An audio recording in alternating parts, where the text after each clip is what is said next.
So hello again. This is Peter Brannigan from DoxAdvisors, and with me is, Hi, I'm Bill Baker from Baker Cadence Solutions.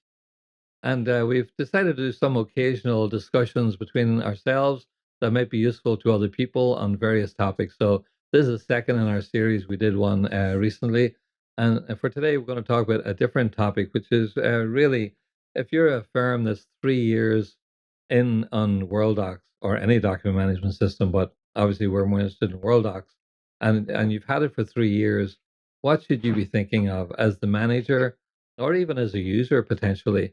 But that's kind of things we're going to cover today, or what are the main things you should be focusing on, and hopefully we'll give you some ideas on what you can be looking at next to take your company to the next level.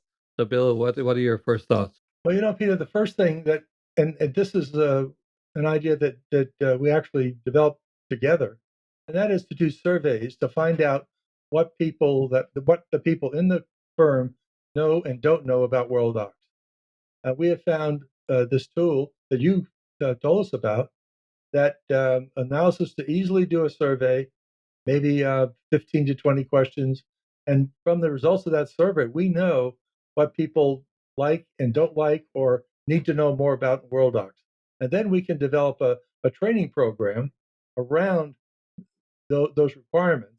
And we've gone with a program that we call Lunch and Learn. So they're short during the lunch hour, 40 minutes, maybe 30 minutes on specific topics. Easy for people to sign up, easy for people to attend, and it's been really, really successful. Yeah, and it's important for people because in any business, if you can't measure it, it's not worth doing, right? That's an old saying that they have. If you can't measure it, it's not worth doing. So a lot of people don't really know the pulse of their people. They sort of assume everybody's using Worldox and they give up. They know a few people in the corner aren't using it and they don't really care. But that's really not a very good way to run a business. You should, A, know what the situation is, and then B, develop a plan to improve the company and take it forward. And that's exactly what the survey does. It's a metric, and in fact, we come out with an actual percentage of satisfaction that we can track across a lot of clients that we've done these surveys with. So we know as a 72% score. Is that something you should be worried about, or is that something you should be ecstatic about? Because the 72 itself means nothing. It only means something in the context of what people are saying, what their experience is, and across the market, and what are other people doing, what's your benchmark against other firms that have deployed Worldox. We actually can give you that insight because we are doing these across firms, and we actually can put a metric on it. And as you say, the insights that we get, both from It's us in just terms of tremendous. it's tremendous, Yeah. isn't it? Just unbelievable. And it's So enlightening for one people. one of the things that puts it off track, or what why firms get off track, is the training is being done by somebody within the firm rather than somebody who is trained to train on Worldox.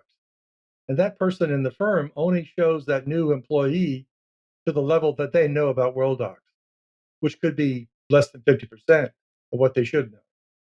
So this survey brings out the fact that these topics weren't covered, and that these people need to know about them. So Yeah. I think that's part of the reason uh, why some of the people, the new hires, just don't know what they have in front of them, what they how good they could use, how much they could use this tool. Well, that's it, because you're doing them with a service, because you're really starting with a minimal training. The original people got trained by us, you or myself or somebody like us. Right. But then all the new people that came on board after that, then they are the ones that are subject to the busy person next to them. That's as you say, doesn't really know the product as well. They're busy. And the Worldox Academy is just a series of uh, self videos, or on demand, I guess is the best term, videos that a person or any user can run through and see the different features. But the person talking about those features is an experienced Worldox trainer, and that's the difference. And that's why both of us have been doing the academy, which helped because actually a lot of trainers who are trained in Worldox for the bigger firms say to us, it's so nice to have you with all the other insights that I don't have because I train them on 5 different legal products, one of which is Worldox, and I try my best. But with the Worldox Academy, which both of us can provide to people, that's kind of a baseline that they know everybody's getting the same baseline knowledge, and that they can work from there. And it's kind of a knowledge they don't have because, again, they're not experts like we are. And, Yeah, they've seen all the pitfalls. the content is what we normally cover, so it's a good investment and not very expensive at $99 one time for a user. Right. And so that's the first thing that we thought was important. If you're 3 years in, focus on your people, invest in your people. People, Any business should right? invest in your people.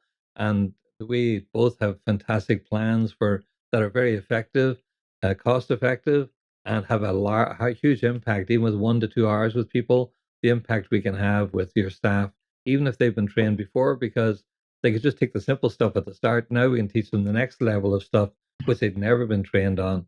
So that was the first kind of component. The second was to do with tune-ups of your general system. And then, Bill, do you want to talk about the tune-ups a little bit? Well, you've got to know what version you're on. A lot of people haven't been doing the upgrades, and World Software is putting a lot of new capability into their Worldox GX4. So I really advise people to stay up to the latest version of the software because it's valuable. Then you have to know about all the new features that are there but are not turned on. They're there if you want to implement them, such as Web 3.2 or the new email agent capability, what I call advanced email management.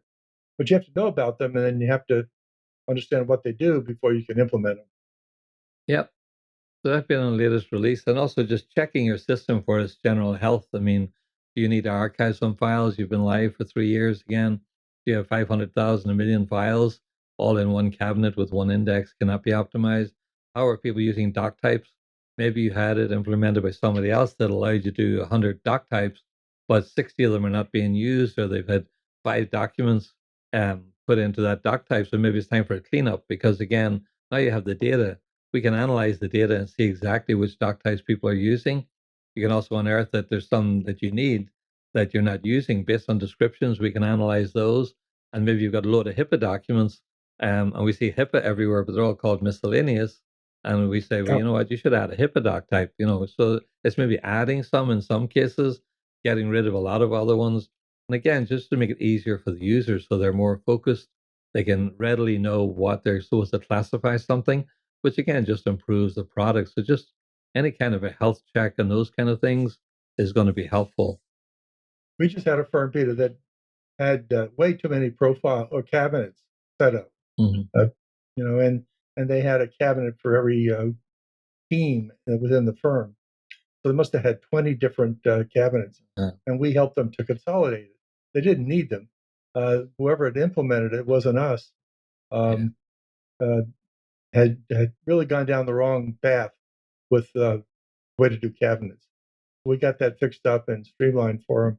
That's just an example of going in and finding a more experienced reseller who can help you do this kind of tune-up. Yeah, because sometimes it can be a maintenance nightmare for people. I just did one this weekend actually. It was all over the place for years and it was a very big client, but all this different software versions, different folders, different.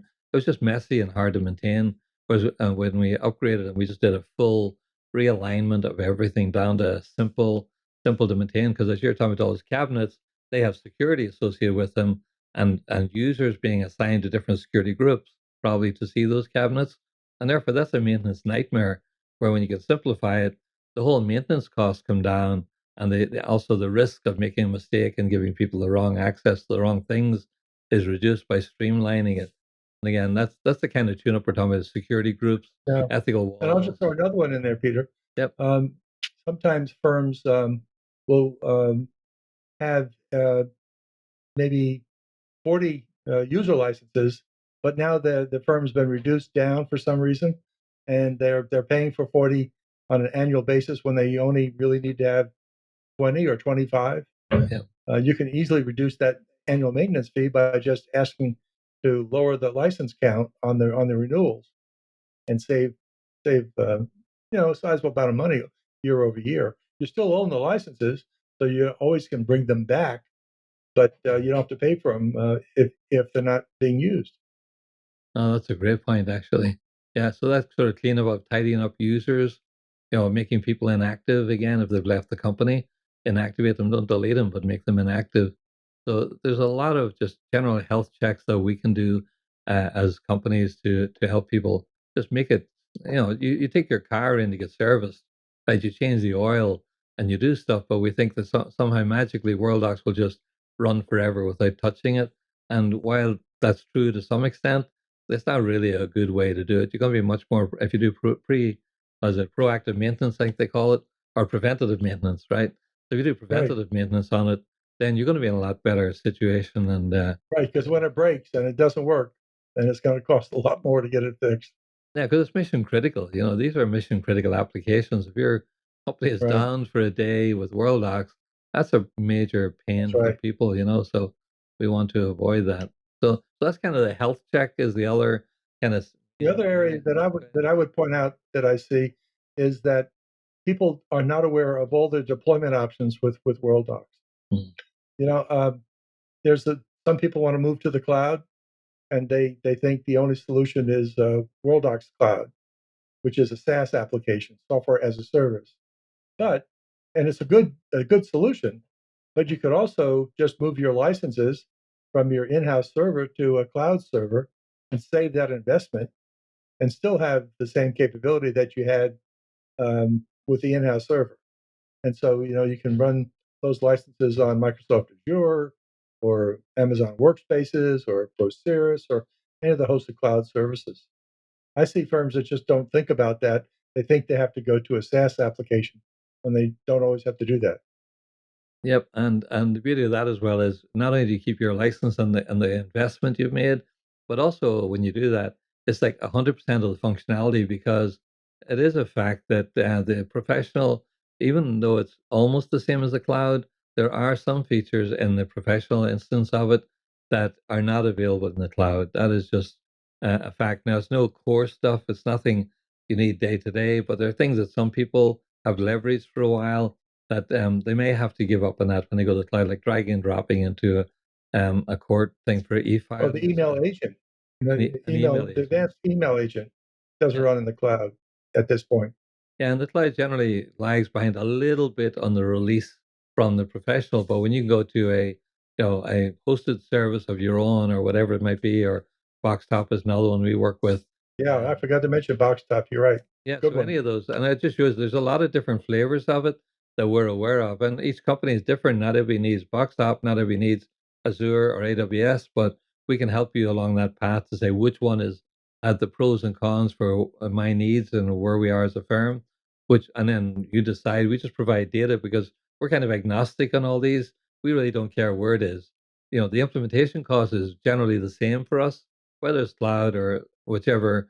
I mean, we're doing the Right. same work and design. We're agnostic, so we're only interested in giving you the information, the guidance for the firm to make the decision. Yeah, that we are interested in keeping the people on Worldox because we think it's a great product and it has a great future. They continue to develop it, enhance it, and so when a company is putting their R&D money into a product, that's a good sign. See, it shows that they're making money and that they're willing to R&D or spend money into the development of the product, which Worldox has done over all these years. Yep, and it's still current, it's still effective. I mean, we'll see the effectiveness of it every day, and it's more than any firm needs to be really effective. Where their document management is going to be around a long time, and yeah, and it's adaptive Exactly. to these new environments, which is great. So, any other final thoughts, Bill, on what people should be thinking about?